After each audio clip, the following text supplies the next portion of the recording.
ফেসবুকে দেখতেছি কিছু ভাইয়েরা তারা লিখতেছে সত্য হোক মিথ্যা হোক যে ইসলামী আন্দোলনের জামায়াতে ইসলামের অমুক অমুক 4 জন 3 জন আজকে জামায়াতে ইসলাম ত্যাগ করে অন্য দলে যোগদান করলো। I can challenge you, I can challenge you square, I can challenge you whole cube. সত্যিকারের ওই লোকগুলো জামায়াতে ইসলামের ছিল না, ওরা মুনাফিক ছিল। এর সাথে সম্পৃক্ত যারা, ওরা দল ত্যাগ তো দূরের কথা, হাসতে হাসতে ফাঁসির মঞ্চে যাবে, বুলেটের সামনে বুক পেতে দেবে, বাতিলের সাথে হাত মিলাতে পারে না, পারে না, পারে না। জোরে বলুন কথা ঠিক কিনা? কি বিশ্বাস হয়? খোঁজ দিয়ে দেখবেন, ওটা অরিজিনাল মাল ছিল না, ওটা ছিল সেই মাল। আমার দেশে তো এখন মাঝে মধ্যে মৌলবিও দেখা যাচ্ছে। মন খারাপ করবেন না, আমরা মৌলবি। আজকে আমাদের ইসলাম পিছিয়ে যাওয়ার অন্যতম কারণ হচ্ছে আলেম ওলামা। এই ভাই আপনারা কথা বলেন না কেন? আজকে কিছু আলেমের বক্তব্য হচ্ছে বৃষ্টি যেদিকে ছাতা ধরো সেই দিকে। আমরা দেখেছি বিগত বছরগুলোতে স্বৈরাচারীর পা চেটেছিল, আর কি দাঁড়ায়া দাঁড়ায়া গরম বক্তব্য দিয়েছে। অলরেডি তো ভাইরাল হয়ে গিয়েছে যে নাকি আমি দাদা হুজুর মনে করি, যার ছাত্র হওয়ার যোগ্যতা আমি আব্দুর রশিদের নাই। তারপরেও ভারাক্রান্ত হৃদয় নিয়ে মুসলিম মিল্লাতের এই ক্লান্তি লগ্নে এই কথাটা আজকে আমি বলবোই, মিডিয়াতে যাচ্ছে, বলবোই। জনায়েদ আল হাবিবি নামে একজন হুজুর, কি কথা বলেন না কেন? লাঠি নিয়ে দাঁড়ায় বক্তব্য দেয় না, কি গৌরব? আপনি সত্যিকারের যদি আলেম হন তা আপনার আচরণ তো এরকম হওয়ার কথা ছিল না। কথা বলেন না কেন? ঠিক কিনা? দুনিয়ার সামান্য লোভ লালসা কিংবা এমপি মন্ত্রীর একটা পদের লোভে আল্লাহর জমিনে আল্লাহর দ্বীন কায়েমের আন্দোলনের সাথে আপনি বাধা হয়ে প্রাচীর হয়ে দাঁড়াবেন। বিশ্বাস করুন, দুনিয়ায় একটু সম্মান পেলেও আল্লাহর জান্নাত আশাও করা যাবে না। কথা বলেন ঠিক কিনা? এই জাতীয় এই গোষ্ঠীর কিছু আলেম আমরা দেখতে পাচ্ছি সোশ্যাল মিডিয়াগুলোতে অলরেডি তারা ফাটল সৃষ্টি করতেছে, তারা ঐক্যের বিনষ্ট করতেছে। আমরা অনুরোধ করি, আমি ছোট্ট মানুষ অনুরোধ করি, সারা বাংলাদেশের আলেম ওলামা আজকে ইসলামের এই দুর্দিনে ক্লান্তি লগ্নে যদি আলেমরা এক প্ল্যাটফর্মে দাঁড়িয়ে যায়, আলেমদের সিল মারার বাক্স যদি একটা হয়, আমি ঘোষণা দিচ্ছি আল্লাহর কসম, আগামীর পার্লামেন্ট, বাংলাদেশের পার্লামেন্ট, ইসলামের পার্লামেন্ট, কোরআনের পার্লামেন্ট ঠেকাবার ক্ষমতা বাংলার কারণে। আজকে এই আলোচনাটা এই জন্যই করতেছি, আমার ভাইয়েরা আল্লাহর জমিনে আল্লাহর দ্বীন কায়েম করার জন্য নবীরা পরীক্ষা দিয়েছেন, সমস্ত নবীরা পরীক্ষা দিয়েছেন, সাহাবায়ে পরীক্ষা দিয়েছেন। আল্লাহ রাব্বুল আলামিন কোরআনে কারীমের চমৎকার করে, কোরআনে কারীমের ভিতরে আল্লাহ পাক অন্য জায়গায় সূরা হজের ভিতরে আল্লাহ পাক এত সুন্দর করে বলেছে, আমার বান্দারা শুনে রাখো, ও আমার গোলামেরা, এই দুনিয়াটা তোমরা যদি ইসলামের জন্য একটা পরিবেশ তৈরি করতে পারো, এই ভূখণ্ডটা তোমরা যদি সাজাতে পারো, আল্লাহ পাক বলেন আমি তোমাদের হাতে তখন এই দায়িত্বটা তুলে দিব। আর তোমরা যদি ইসলাম ওয়ালারা, আমার গোলামেরা, কোরআন ওয়ালারা দায়িত্ব যদি পেয়ে যাও, আমার দিকে দেখুন, আল্লাহ পাক বলেন আল্লাযীনা ইম্মাক্কান্নাহুম ফিল আরদি আকামুস সালাতা ওয়া আতাউস যাকাতা ওয়া আমরু বিল মা'রুফি ওয়া নাহু আনিল মুনকার ওয়ালিল্লাহি আকিবাতুল উমুর। আল্লাহ পাক বলেন পরিবেশ যদি হয়ে যায়, ইসলাম যদি কায়েম হয়ে যায়, সমাজটা যদি ইসলামী সমাজ হয়ে যায়, ইসলাম ওয়ালারা যখন দায়িত্বটা পেয়ে যাবে, আল্লাহ ওয়ালারা যখন দায়িত্ব পেয়ে যাবে, আমার দিকে দেখুন, এখন খুব ভালো লাগবে। ওরা 4টা কাজ করবে। 1 নম্বর কাজ করবে আকামুস সালাত, নামাজ প্রতিষ্ঠা করবে। আপনি আওয়ামী লীগ করেন, বিএনপি করেন, জাতীয় পার্টি করেন, জাসদ করেন, বাসদ করেন, আর যাই করেন, যে দল করেন, যদি মুসলমান দাবি করেন, আপনার প্রথম কাজ নামাজ। এত আসতে বললে আমি মানব না, চিল্লায় বলুন। একজন মানুষ যদি দাবি করে আনা মুসলিম, আমি মুসলমান, তার 1 নম্বর কাজ নামাজ আদায় করা। এটা আমার বক্তব্য না, আল্লাহ রাব্বুল আলামিন কোরআনে কারীমের অন্য জায়গায় বলেছেন। আপনারা মনে করতেছেন হুজুরের হাতে মনে হয় হাতের লেখা ডায়েরি, না, এই দেখেন আপনারা আমার বন্ধুগণ, আল্লাহ পাকের কোরআনে কারিমের টেবিলেই ছিল। আল্লাহ পাক বলেন একজন মুসলমানের প্রথম কাজ হলো নামাজ।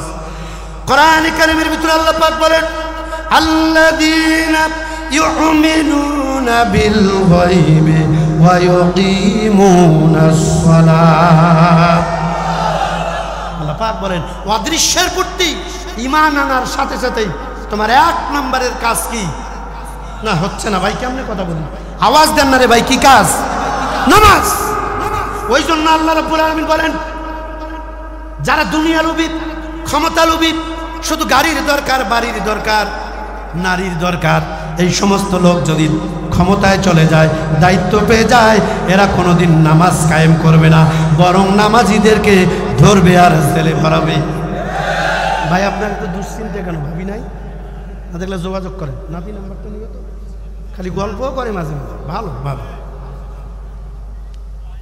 ভাই, আমি এখন কিন্তু বক্তা, পরে আপনার ভাই, এখন আমি সেন্সিটিভ, আপনি ডিস্টার্ব করবেন আর আমি ছেড়ে দেবো, এটা তো হবে না।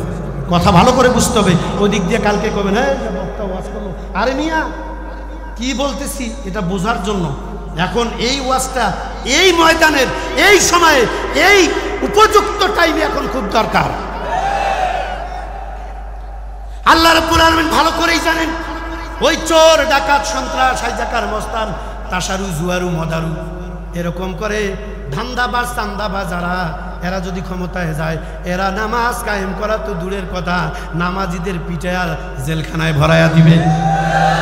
ভাই কথা বলেন ঠিক কিনা? এই জন্য আল্লাহ পাক বলছে আমি যাদেরকে পাঠাতে চাই তারা যদি ক্ষমতায় চলে যায়, তোমরা যদি আল্লাহওয়ালাদেরকে বন্ধু বানাও আর তাদেরকে যদি তোমাদের এলাকার দায়িত্বটা দিয়ে দাও, যাকে তুমি মসজিদের ইমাম বানাও, যার পিছনে নামাজ পড়ো, এরকম মানুষটাকে যদি সমাজের ইমাম বানাতে পারো, আল্লাহর কসম যেই মানুষটা আপনার মসজিদের ইমামতি করবে, ওই মানুষটা যখন সমাজের ইমাম হবে, কসম আল্লাহর 1 টাকার দুর্নীতি করার কোনো সুযোগ নাই। ঠিক কিনা? এই জন্য আল্লাহ পাক বলছে আল্লাহওয়ালারা ক্ষমতায় গেলে 4টা কাজ করবে, তার ভিতরে 1 নম্বর আকামুস সালাত, নামাজ প্রতিষ্ঠা করবে। ব্যাখ্যা করার সময় নাই। আপনারা কি চান না বাংলাদেশের প্রত্যেকটা মুসলমান নামাজি হোক? কারা কারা চান একটু হাত তুলেন। নারায়ে তাকবীর। বাংলাদেশের সব মুসলমান নারী আর পুরুষ প্রাপ্তবয়স্ক মানুষ নামাজি হোক, এটা আমরা চাই। এটা চাইলে সময় সামনে আসতেছে যে হাত তুলে আল্লাহকে দেখাইলেন, ওই হাতটা দিয়া জাগা মতো যদি মারতে পারেন, তারাই গিয়া সমাজের ভিতরে বাধ্যতামূলক নামাজ প্রতিষ্ঠা করবে। ঠিক কিনা? পান আল্লাহ যেন কবুল করেন, জোরে বলেন আমিন। হাত নামান। আর যদি ভুল করে তাহলে যে 4-5টা নামাজ পড়ি আমরা, পিছনের চামড়া থাকবে না। 17 বছর কি গেছে, আগামীতে এমন দিন আসতে পারে, আর বললাম না, আর নিচে নামলাম না, কি হতে পারে? মেঘ দেখলে মেঘের সিমটম, আলামত, ঝড়ের পূর্বাভাস। আপনি ক্ষমতায় গেলে কি করবেন, তাই 1 বছরে আমাদের বোঝার বাকি নাই। কথা বলেন না কেন আপনারা? যারা কথা বলবে না ওদের ভেজাল আছে ইমানে। টাটকা কথা। আপনি কি মনে করেন আমি কাউকে ভয় করি? আমার মৃত্যু যদি এখানে থাকে, আপনার হাতে থেকে পিটায় মারবেন, আমি জীবন দিতে প্রস্তুত। কিন্তু আমার মৃত্যু যদি না থাকে, বাংলাদেশের যে কোনো দলের সব লোক আমার বিরুদ্ধে গেলে কিছুই করতে পারবে না। এই ইমানি জজবাটা রাখেন তো বুকে, এই ইমানি জজবাটা বুকে রাখেন, আপনাকে কেউ ফেরাতে পারবে না। ঠিক কিনা? সম্মানিত ভাইয়ের আমার, আল্লাহ রাব্বুল আলামিন বলেন, আমার মা বোনেরা খুব ভালো করে বুঝবেন, আল্লাহওয়ালাদের 4টা কাজের ভিতরে 1 নম্বর কাজ, ওরা সুযোগ পাইলেই ওদের দিয়ে আল্লাহ রাব্বুল আলামিন প্রথম যে কাজটা করাবে, আর তা হলো নামাজ। 2 নম্বর ওয়াতাউস যাকাত, যাকাত প্রতিষ্ঠা হবে। বাংলাদেশের আজকের এই দিন পর্যন্ত এগুলো তথ্য তো যুবকরা রাখে না, আমার কাছ থেকে শুনে যান। বাংলাদেশের এই 1 বছর প্লাস স্বৈরাচারী পালানোর পর থেকে এ পর্যন্ত বাংলাদেশের যে সিচুয়েশন তৈরি হয়েছে, রাষ্ট্র যদি ক্ষমতায় যদি ইসলাম যাইতো, কোরআন যদি পার্লামেন্টে যাইতো, বাংলাদেশে যত টাকাওয়ালা মানুষ আছে, এই কয়দিনে যদি যাকাত উত্তোলন করা হতো 82,000 কোটি টাকা। কত বলছি? ৮২,৫০০ কোটি টাকা এই কয় মাসে জাকাত উত্তোলন করা যেত। এই কথা বলেন না কেন আপনারা? এত টাকা যদি জাকাত উত্তোলন হয়, এটা তো এই পরিবেশ। কোরআন যদি গিয়া বলে জাকাত দিতে হবে, টাকা আছে জাকাত দিবেন না, না দিলে পিটির চামড়া থাকবে না। কথা বলেন ঠিক কিনা? কোরআন তো তখন আর পুলিশের আশায় থাকবে না, র্যাবের আশায় বসে থাকবে না। এভাবে যদি জাকাত উত্তোলন হয়, আর এগুলো যদি গরিব দুঃখী মানুষের কাছে, জাকাতের 8টা খাতের ভিতরে আল্লাহ যাদেরকে জাকাতগুলো দিতে বলেছেন ওই জায়গাগুলো তো দেওয়া হয়, বিশ্বাস করুন একটা বার আমরা তো সব দেখছি। জমি চাষ করলাম লাঙ্গল দিয়া, এর ভিতরে ধান বপন করলাম, কেটে নৌকায়ও তুললাম, একটা বার দাড়ি পাল্লা দিয়ে মেপে দেখি না কেমন হয়। আমি কথা কও না কেন? সুযোগ যখন একটা এসেছে, একটু ইনসাফ ভিত্তিক আমরা দাড়ি পাল্লায় মাপি না, একটু ভাই মাপার দরকার আছে না নাই? যুবকরা, জীবনের এক ফার্স্ট আল্লাহ দেওয়া আমানত মাপতে হবে। মগা কথা কয় না, আসলে ওই কেসা কাহিনী শুনে অভ্যাস হয়েছে তো, ওইগুলো মজা লাগে না। আর বৃদ্ধ বাপ জানে না কোন দিন মরে যাবেন জানেন না। আজকে কোরআনের ময়দানে রাসূলুল্লাহর ভাষায় জান্নাতের বাগানে বসে সিদ্ধান্ত নেওয়ার, মরার আগে কাপনের কাপন পরার আগে জীবনের শেষ ডিসিশনটা এবার একটু মাপতে চায়। মা বোনেরা, আপনারা যদি এই দাওয়াতি কাজ, এই ঘোষণা আপনাদের ঠিক থাকে, আপনাদের নিয়ত যদি ঠিক থাকে, 1 মুঠ বিড়ি, 3টে প্যাকেট বিড়ি, 1 মুঠ মুড়ি, 500-1000 টাকার কাছে ইমানটা যদি বিক্রি না করেন, আগামী দিনে বিশ্বাস করেন যে জোয়ার উঠেছে, এই ঢেউ কেউ থামাতে পারবে না ইনশাআল্লাহ। জাকাত উত্তোলন হবে, গরিব থাকবে না। 5 বছরে নাকি এই কোরআনকে দায়িত্ব দিয়ে দেখেন না, জাকাতের টাকা উত্তোলন করবে 3 বছর, বাংলাদেশে জাকাত দেওয়ার মতো লোক খুঁজে পাওয়া যাবে না। আর যদি কোরআনকে দায়িত্ব না দেন, আমার মতো মৌলবিও ভিক্ষা করে খাওয়া লাগতে পারে। হাত কেটে দেবে, দিয়ে একটা পাও ভেঙে বাস বিকলাঙ্গ হয়ে গেলাম, ভিক্ষা করে খেলাম। এটাই তো চলছে, কথা কন না কেন? সম্মানিত ভাই আমার বন্ধুগণ, আল্লাহ রাব্বুল আলামিন এরপরে বলেন, ওরা যদি দায়িত্বে যায় 3 নম্বর আর একটা কাজ করবে। কি চমৎকার করে আল্লাহ বলেন, আমার কথা না, কোরআন কারীমের সূরা হজের ভিতরে 41 নম্বর আয়াতের ভিতরে আল্লাহ পাক বলে, বান্দারে 3 নম্বর কাজ ওরা যেটা করবে, ওয়া আমরু বিল মা'রুফ ওয়া নাহাউ আনিল মুনকার। তারা নিজেরা অসৎ কাজ করবে না, নিজেরা ভালো কাজ করবে, মানুষকে ভালো কাজের দাওয়াত দিবে। 4 নম্বর, নিজেরা অন্যায় করবে না, মানুষকে অন্যায় থেকে ফিরাবে। সুবহানাল্লাহ বলবে না? এই যে 4টা কাজ, এরকম যদি এই 4টা কাজ যদি সমাজে চালু থাকে, মানুষ যদি নামাজি হয়, ঘরে ঘরে সব মুসলমান পুরুষ আর মহিলা, স্কুল কলেজ ইউনিভার্সিটি, থানার ওসি সাহেব যদি আজান হলে থানায় ইমামতি করে, ডিসি সাহেব যদি তার অফিসে ইমামতি করে, ব্যাংকের ম্যানেজার যদি ব্যাংকের ভিতরে ইমামতি করে, স্কুলের হেডমাস্টার ছাত্রদের নিয়ে যদি ইমামতি করে, আর ওই কমন রুমের ভিতরে ছাত্রীদেরকে নিয়ে যদি আর একজন মহিলা শিক্ষিকা যদি নামাজে দাঁড়িয়ে যায়, বিশ্বাস করুন আল্লাহর কসম, সমাজটা যদি এরকম হয়ে যায়, আকাশ আর জমিন থেকে রহমতের বরকতের দরজা আল্লাহ খুলে দেবে। অভাব থাকবে না, খুনাখুনি থাকবে না, ধর্ষণ থাকবে না, চুরি থাকবে না, ডাকাতি থাকবে না। ফেসবুক খুললেই দেখা যায়, কষ্ট লাগে, হৃদয়ে রক্তক্ষরণ হয়। 2 দিন আগে দেখলাম চাঁদার জন্য, সাইলেন্ট প্লিজ, চাঁদার জন্য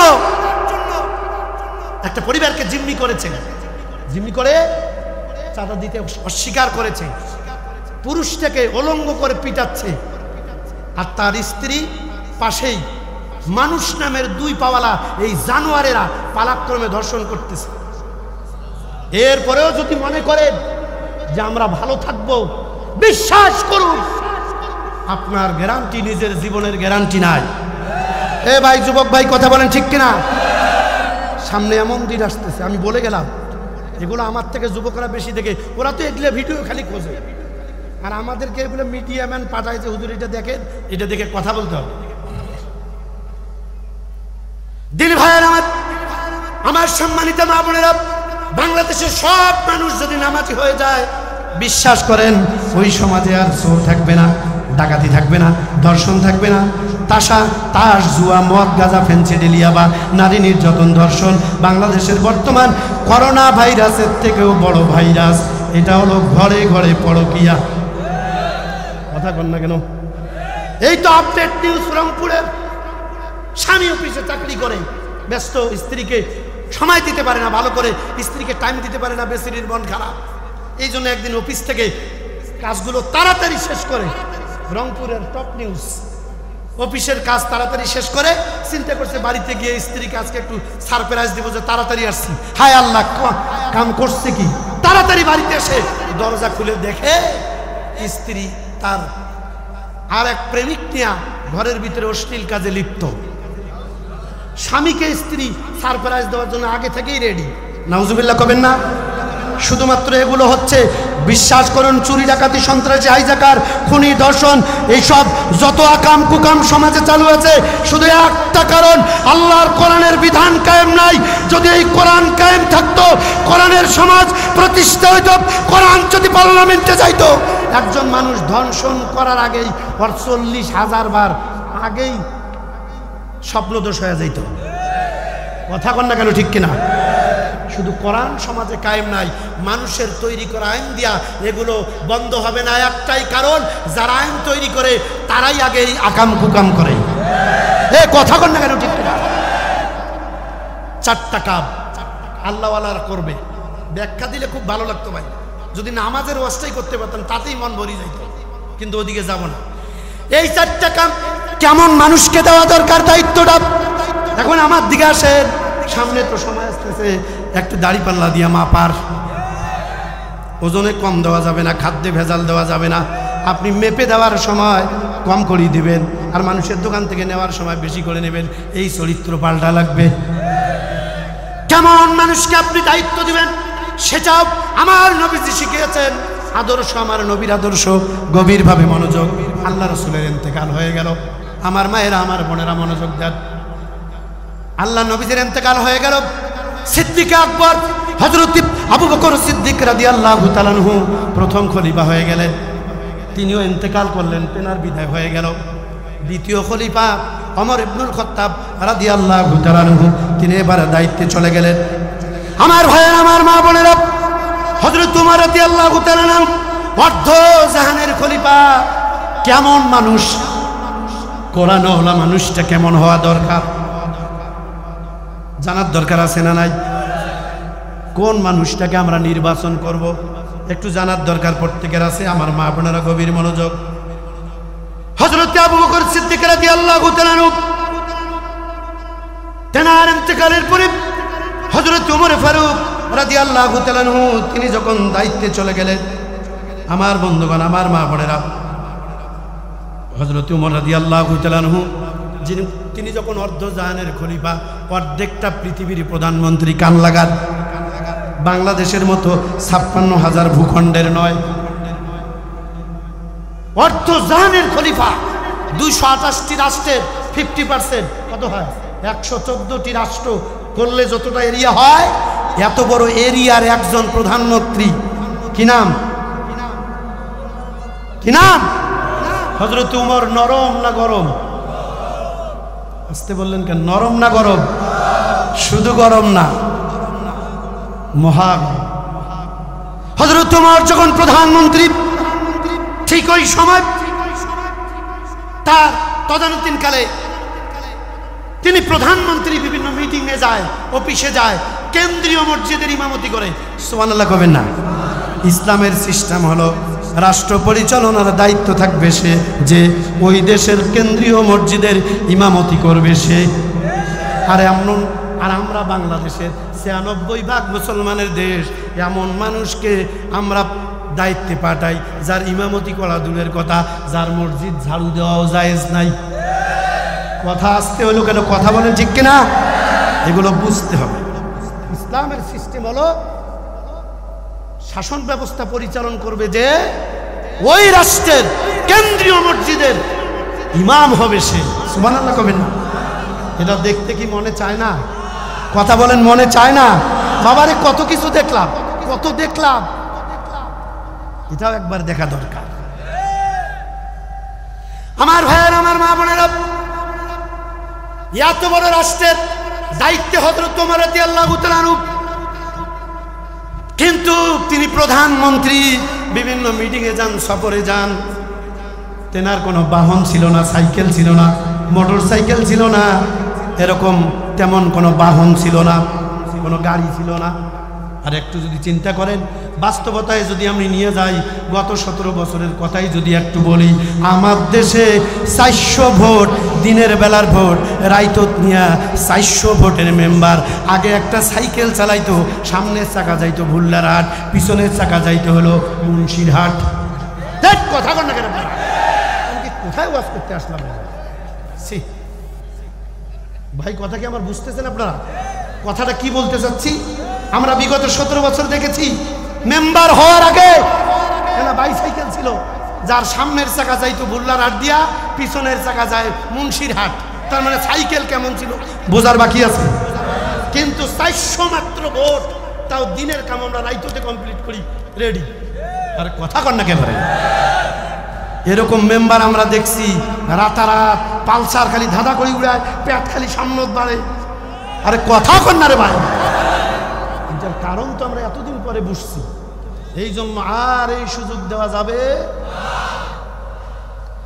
হযরত ওমর রাদিয়াল্লাহু তাআলা অর্ধজাহানের প্রধানমন্ত্রী, অফিসে যাবে, বাইসাইকেল পর্যন্ত একটা ছিল না। ওই সময় তো বাইসাইকেল ছিল না, ওই সময়ের সব থেকে দামি বাহন ছিল ঘোড়া কিংবা উট, দুম্বা। হযরত ওমর অর্ধজাহানের প্রধানমন্ত্রী, একটা ঘোড়া নাই। সুবহানাল্লাহ কইতে পারেন না? অর্ধেকটা পৃথিবীর প্রধানমন্ত্রী, তার চলার বাহন ছিল না, পায়ে পায়ে হেঁটে যাইতেন। আর আমার দেশের প্রধানমন্ত্রীর কথা বলা লাগে? আমার দেশে একটা টুকটাক মেম্বার হইলে, চেয়ারম্যান হইলে তো সেই গাড়ি, উপজেলা হইলে তো কথাই নাই, এমপি হইলে তো মাপে কে। আরে কথা কয় না, বেটা একটা গাড়ি পায়, বেটি একটা পায়, তোর বাপের টাকা।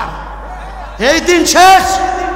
আগামী বাংলার কর্ণধার স্পষ্ট বক্তব্য দিয়েছে। ওই বক্তব্য যখন ঢাকায় দেয়, আমি সামনে দাঁড়িয়ে শুনিয়েছি, তিনি বলেছেন, আগামীতে যদি আল্লাহ আমাদের জনগণের ক্ষেত্রতে কবুল করে, এমপি মন্ত্রী কেউ হলে সরকারি গাড়ি ট্যাক্সবিহীন চালাতে পারবে না, সরকারি বাড়ি ট্যাক্সবিহীন ব্যবহার করতে পারবে না। চিন্তা করতে পারেন এই কথার লোড কত, এই কথার ওয়েট কত। সে বক্তব্য আমি সামনে থেকে দাঁড়িয়ে শুনেছি। দিন ভাইয়ের আমার, হযরত ওমর রাদিয়াল্লাহু তাআলা বিভিন্ন মিটিংয়ে যায়, বিভিন্ন প্রোগ্রামে যাওয়া লাগে, পায়ে হেঁটে কষ্ট হয়। মনে মনে চিন্তা করলেন, একটা অন্তত দুর্বল হলো, কম দামিও হলো, একটা ঘোড়া কেনা দরকার। যেমন করে হোক বেতনের টাকা কাটায়া কাটায়া, ছেলের কাছ থেকে নিয়ে, বউয়ের কাছ থেকে নিয়ে কিছু টাকা সংগ্রহ করে, দিরহাম সংগ্রহ করে মদিনার বাজারে চলে গেছেন। প্রধানমন্ত্রী নিজেই একজনকে সাথে নিয়ে গেছে, চলো তো একটা ঘোড়া কিনবো। সুবহানাল্লাহ কোন? প্রধানমন্ত্রী ঘোড়া কিনতে গেছেন, ঘোড়ার মার্কেটে চলে গেছেন, বাজারে চলে গেছেন, দেখে শুনে একটা ঘোড়া কিনে ফেললেন। ঘোড়ার পিঠে উঠলেন, ঘোরাঘুরি করলেন, এরপরে ঘোড়াটা কিনলেন। মনের ভিতরে একটাই খুশি, হারে এতদিন পায়ে হেঁটে হেঁটে বহুত দূর দূরান্তর গেছি, এখন একটু কষ্টটা কম হবে, টাইম টু টাইম যাইতে পারবো, আমি একটা অন্তত গাড়ি কিনতে পারছি। গাড়ির নাম কি? জোরে বলেন কি? গল্প শোনাচ্ছি না আপনাকে। দিদি ভাই আমার, আমার বন্ধুগণ, আমার মা বোনেরা, ঘোড়াটা কিনে হযরত ওমর একটু খুশি, বাড়ির দিকে নিয়ে রওনা করলেন। বাড়িতে চলে যাবে, কিছু দূর যাওয়ার পরে হঠাৎ করে ওই ঘোড়া দুইটা পাও, চারটা পাও মাটিতে বিছায়া দিলেন, শুইয়া পড়লেন, ঘোড়া আর উঠে না। হযরত ওমর তার লোকটিকে নিয়ে খুব চেষ্টা করলো, ঘোড়াটা তুলতে পারলো না, ঘোড়াটাকে দাঁড় করাতে পারলো না। অনেক চেষ্টা করে দেখলো ঘোড়াটা অচল, অসুস্থ হয়ে গিয়েছে। মনটা খারাপ, কিরে এতদিনের স্বপ্ন একটা পূরণ হলো, এতদিনের স্বপ্ন একটা পূরণ হলো, এতদিন পরে একটা ঘোড়া কিনলাম, আশা তাও আবার অসুস্থ হয়ে পড়লো। কোন রকম কষ্ট করে ঘোড়াটা উঠালেন, ফেরত নিয়ে চলে গেলেন মদিনার বাজারে। যার কাছ থেকে ঘোড়া কিনছেন ধরেন আরো কয়টা ঘোড়া আছে বিক্রি করার মতো, বাকিগুলা ধরে দাঁড়িয়ে আছে বিক্রি করবে। গিয়ে বলছে ভাই, হ্যাঁ ভাই, কি ঘোড়া এটা আপনি আমার দিলেন? এই ঘোড়া নিব না, এই যে ঘোড়া ফেরত দেন, আমার টাকা দেন। লোকটি বলছে কি বলেন আপনি? ঘোড়া কিনেছেন আপনি, ঘোড়া আপনার, টাকা আমার। হযরত উমরের পাশে যে ব্যক্তি ছিল ওই বিক্রেতাকে বলে ভাই এনাকে চিনেন? মানে হযরত উমরকে দেখাই দিয়ে বলতেছে এনারে চিনেন? আছে না দেখবেন আমার দেশে কিছু নেতা পাতা, আরে বাপ, রাসূলুল্লাহর সুন্নত নাই, রবীন্দ্রনাথ ঠাকুরের সাইনবোর্ড নাকের নেচত লাগায় ঠোঁটের উপর বসে আরবির ফারকায়া দিয়ে কয় এইবার খালি ভোটটা দাও, চান্স পাইলেই তোমার হলো সুন্দরী মেয়ে ধৈর্য সুন্দর। আরে ব্যাটার কথা কয় না রে।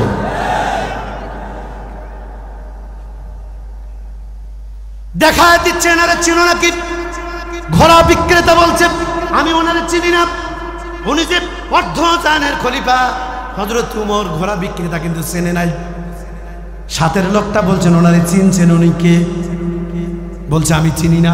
ঘোড়া বিক্রেতা বলছে শোনেন, এত কথা বলার টাইম নেই, ঘোড়া আপনারা আমার কাছ থেকে কিনছেন, ঘোড়া আপনাদের, টাকা আমার, জানতো এখান থেকে। উনি কে? কি হয় সর্বোচ্চ? উনি না হয় এই রাষ্ট্রের প্রধানমন্ত্রী হইবে, এর থেকে আর বড় কেউ না। আল্লাহু আকবার কবে না? একজন সাধারণ পাবলিক, ইসলামী সমাজ, ইসলামী রাষ্ট্র হলে পরে প্রধানমন্ত্রীও যদি ন্যায় আর অন্যায়, সাধারণ পাবলিক কথা বলতে বুক কাঁপে না। জোরে বলেন কথা ঠিক কিনা? ডাইরেক্ট বলতেছে একজন ঘোড়া বিক্রেতা, কে হবে উনি? সর্বোচ্চ না হয় এই রাষ্ট্রের প্রধানমন্ত্রী হয়েছে, তা কি হয়েছে? আমি ঘোড়া বিক্রি করছি, উনি টাকা দিয়ে কিনছে, ঘোড়া ওনার, টাকা আমার। কথা কন না রে ভাই। বর্তমান বাংলাদেশের সিচুয়েশনে যদি এটা হইতো, প্রধানমন্ত্রী না, যদি এক মেম্বারও একটা বকরি, কিন্তু বকরি হাইলন আছে না, কথা কয় না রে। বাজারে তো একটা হাইলন কিনছে, মাইন্ড করিয়েন না আবার, এগুলো আঞ্চলিক ভাষা আপনারাই বলেন।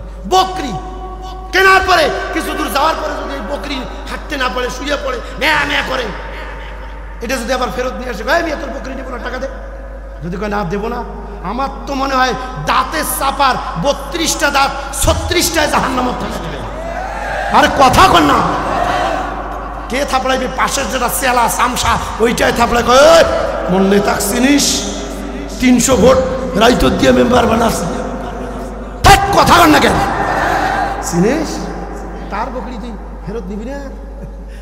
আর প্রধানমন্ত্রী, অর্থজানের প্রধানমন্ত্রী সামনে দাঁড়িয়ে আছে, পাবলিক বলতেছে হয় প্রধানমন্ত্রী হইতে পারে, আর তো বেশি কিছু না, ঘোড়া আপনার, টাকা আমার। আমার ভাইয়েরা, হযরত উমর রাদিয়াল্লাহু তাআলা এবার পরিচয়টা দিয়ে বলল, ইয়া কি বন্ধু, তুমি হয়তো আমারও চেনো নাই, আমি হচ্ছি এই রাষ্ট্রের প্রধানমন্ত্রী, আমি উমর ইবনুল খাত্তাব রাদিয়াল্লাহু তাআলা। আমার পায়ে হেঁটে মিটিংগুলোতে যাইতে বড্ড কষ্ট হয়, কষ্ট করে তোমার কাছ থেকে ঘোড়াটা কিনলাম, কিন্তু ঘোড়া এখন অচল, প্লিজ ঘোড়াটা ফেরত নাও, আমার হাদিয়া কয়টা ফেরত দাও। বলছে না, হবে না। হযরত উমরের সাথে দুইজনের কথা চলছে, হযরত উমর বলে ফেরত নাও, উনি বলছে হবে না।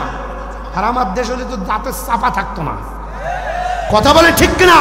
তবে আমি গ্যারান্টি দিচ্ছি, আগামীতে যদি কোরআনের সমাজ প্রতিষ্ঠায় আর আপনার এলাকার এমপি যদি কোরআনওয়ালা হয়, যদি একটা অন্যায় করে একজন রাস্তার মানুষও তার বিরুদ্ধে দাঁড়িয়ে বুকের জামার বোতাম খুলে কথা বলবে। এই পাওয়ার দিয়েছে আল্লাহর কোরআন, এই পাওয়ার দিয়েছে ইসলামী রাষ্ট্র। জোরে বলেন ঠিক কিনা? এই হলো ইসলামী সমাজ ব্যবস্থা। দেখি নাই তো এগুলা, এগুলো এই জন্য আইডিয়া করতে পারবেন না। একটাবার দেখেন, একটাবার দেখেন।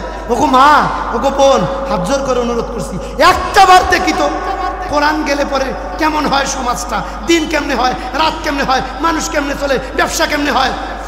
কথা কন না রে ভাই। স্কুল কেমনে চলে, কলেজ কেমনে চলে। আরে ভাই, বিশ্বাস কি করবেন? বিশ্বাস আর করবেন কি? কোরআনের সমাজ কায়েম হলে কি হবে তার তো একটু সিমটম দেখা দেয় স্পষ্ট। এই যে ঢাকা বিশ্ববিদ্যালয়ের ডাকসু নির্বাচন, প্রিয় সাদিক কায়েম, তিনি যখন নির্বাচিত হয়েছেন, ইসলামী আন্দোলন বাংলাদেশ ছাত্র শিবিরের কেন্দ্রীয় নেতা প্রিয় জাহিদুল ইসলাম ভাই, তিনি বলেছেন 1 বছর তোমরা ক্ষমতায় যাওয়ার আগে 1 বছরে যে কর্মসূচি দিয়েছো, এই করব, এই উন্নয়ন করব।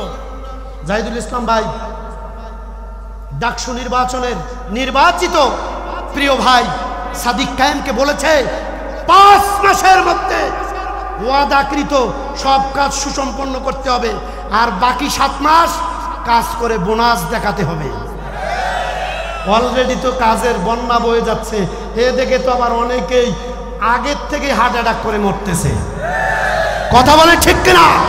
শুধুমাত্র ক্ষমতাহীন একটা ছাত্র যদি সামান্য একটা পথে গিয়া এই হয় তার চিত্র, বিশ্বাস করুন দেশটা যদি কোরআনের হয়, ইসলাম যদি ক্ষমতায় যায়, এ দেশের চিত্র পাল্টাতে 1 মাস সময় লাগবে না, 1 সপ্তাহের ভিতরে দেশের চিত্র চেঞ্জ হয়ে যাবে।